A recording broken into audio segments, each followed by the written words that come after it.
want to juggle multiple priorities, of course, in the White House. And I remember hearing time and again that you can walk and chew gum at the same time from the Obama White House.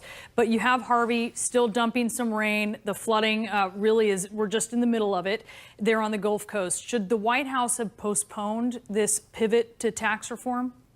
It's a good question. I would say if I were advising them, I would say yes, because the president's focus should be on Harvey. He should be communicating mainly about Harvey. What he's saying this week when Congress is not back is not changing the momentum for tax reform. Congress isn't even in Washington at this point in time. What do you think, Alice? If Congress isn't here, is this something that he might have been better just waiting a few days, waiting a week or so for?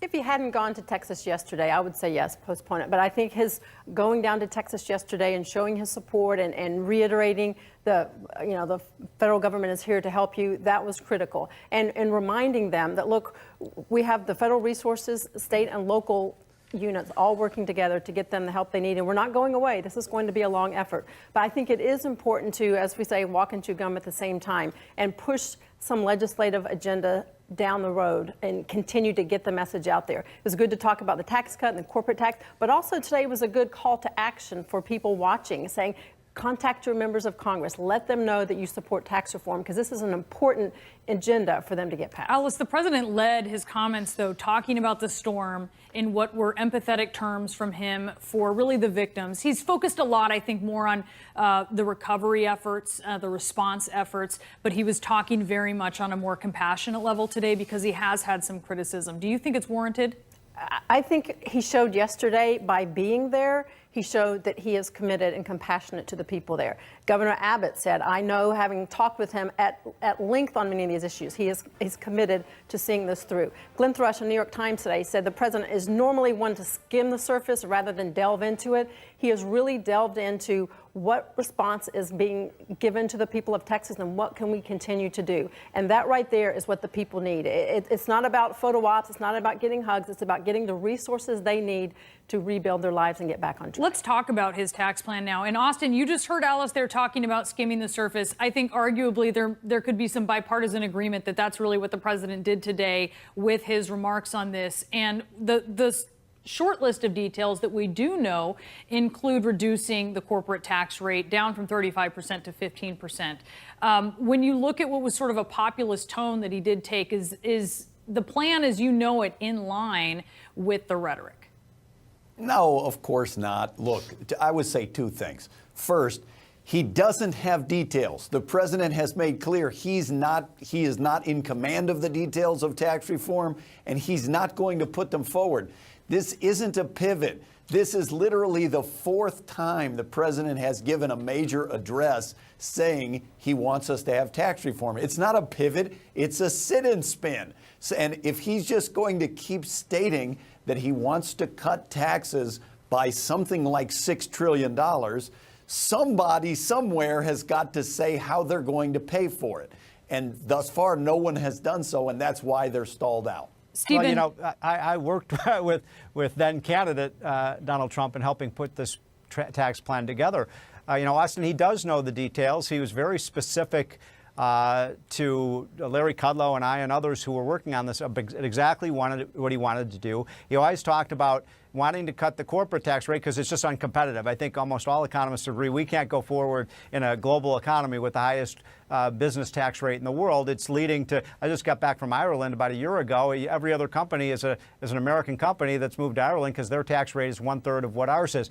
But he also talked today, and whenever I met with him, about there's 26.5 million small businesses out there. And he always said, I want to make sure every small business man and woman gets a tax cut too. And Austin, I think his message is very simple. You can't have healthy jobs if you don't have healthy businesses. We want more investment by businesses. Stephen, can I ask you a question about that? Just because you have a lot of economists, Stephen, who have said that this is not going to boost wages. It's not going to boost jobs. So you're saying healthy corporations, healthy jobs, but some economists are saying, look, in the near term, that's not actually what's going to happen. Well, I mean, look at the history of this. You know, look at what happened under John F. Kennedy when we cut tax rates, under Reagan when we cut tax rates. By the way, I think John F. Kennedy was a Democrat, and he basically talked about how getting tax rates down and giving tax relief to people would create jobs, and boy, did it happen in the 60s and the 80s. So I think there's pretty powerful evidence of that. And look, you just can't go forward. And I think, Austin, maybe you would even agree with this. You know, we're at 40%, and the rest of the world's at 20%. I mean, it leads to companies leaving the United States. We just see this, you know, month after month. Well, let us return to reality. Okay, the last time the country did this was when George Bush cut taxes for high-income people and big corporations, exactly like Donald Trump is proposing to do now. Let's remember, the GDP growth is fairly strong. The unemployment rate is very low. So how will we increase the growth rate?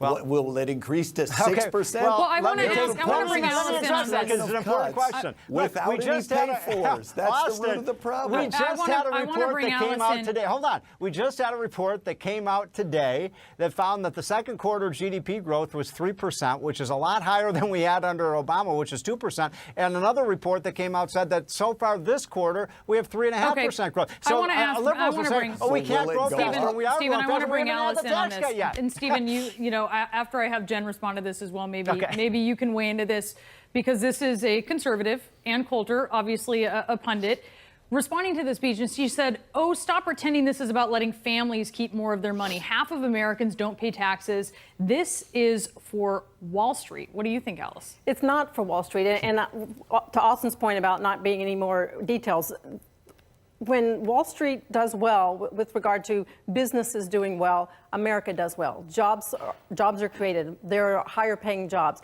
And to Austin's point, no specifics. If the president said today we're reducing the corporate tax rate down to 15, that's a pretty powerful statistic and detail of what we're going to do. When America pays a higher corporate tax rate than 35 other major economic countries, then that's a real problem. That sends jobs overseas. We need to become a jobs magnet here and not an outsourcer. What do you say to that, Jen? I mean, this is a Jen. Christmas Hey, gifts. I want to give Jen a chance here to talk. I'll be Jen. probably pretty aligned with Austin. Most of what Alice is saying and Stephen are saying are things that President Obama said in State of the Union addresses. We called for tax reform multiple times. Everybody's for tax reform. It's like bunnies and ice cream. The problem is, how do you get it done and how do you pay for it, and who are the winners and losers? And you can't lower the corporate tax rate to 15% and keep the tax rate at the same rate for middle income Americans. That's where people are concerned on the Democratic side. That's where many economists are concerned, who will say that that's the way to raise GDP and help people who are struggling. All right, I'm going to have to leave it. I'm going to have to leave it there. We have much more to talk about ahead, you guys, so stand by for